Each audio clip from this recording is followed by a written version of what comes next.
Nurturing Talent in a Singing Lesson, Stage 3, Choose. In the third of this 5-part series on nurturing talent in a singing lesson, we're focusing on what to do once you've completed Stage 1, Listen, and Stage 2, Diagnose. You've heard and witnessed how and where your student is today. You've diagnosed the symptoms and the problem precisely and have spotted the thread to pull that will undo the problem and minimise some of the other symptoms. Now's the time to choose the exercise. Stage 3, Choose. If you've done your diagnosis correctly, you'll know what the focus of the exercise you're about to do should be.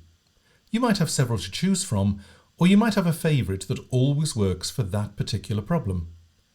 All singing teachers want their students to improve, and many will start the lesson with good intentions. The difficulty is they get distracted by unattainable goals, by the shiny things that appear just out of reach. And weirdly, they get distracted by the improvements. How not to choose. You've chosen your technique to combat, I can't get that high note, and you start with it. Almost immediately something improves, yay, and reveals something else. You spot, for instance, that the student is having a problem with diction, so you switch to a diction exercise.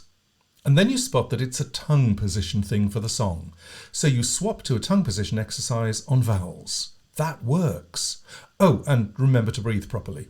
Then you add the words back in and you notice that nasality has crept in, so you switch.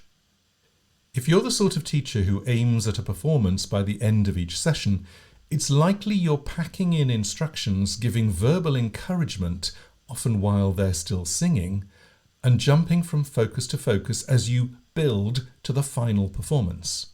You feel great at the end because you've done stuff and your student has arrived. But the student has no idea what to focus on, what to practice between lessons, and how to reproduce what happened in the lesson itself. The one thing rule. At VocalProcess, we have a rule in our singing teacher sessions. Choose one thing. And there's an implied and stick to it. And for the performance-oriented teacher above, this rule is very tricky to take on board. But it won't get performance ready by the end of the session. That's possible, but the benefits outweigh the problems. You need to choose just one door to open.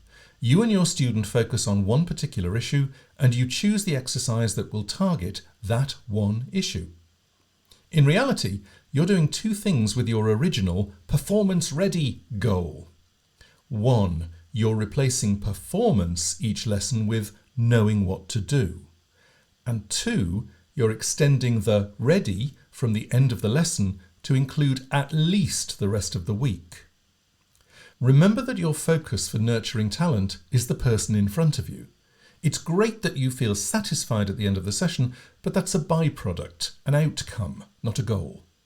The best thing you can do for your student is listen, diagnose, and choose one thing so that they know exactly what they're doing, what they did, and what they need to practice at home. I could write a book about the effects of the choose one thing rule, and it comes up over and over again in the feedback to our courses as a game changer, usually from the die-hard performance-ready teachers.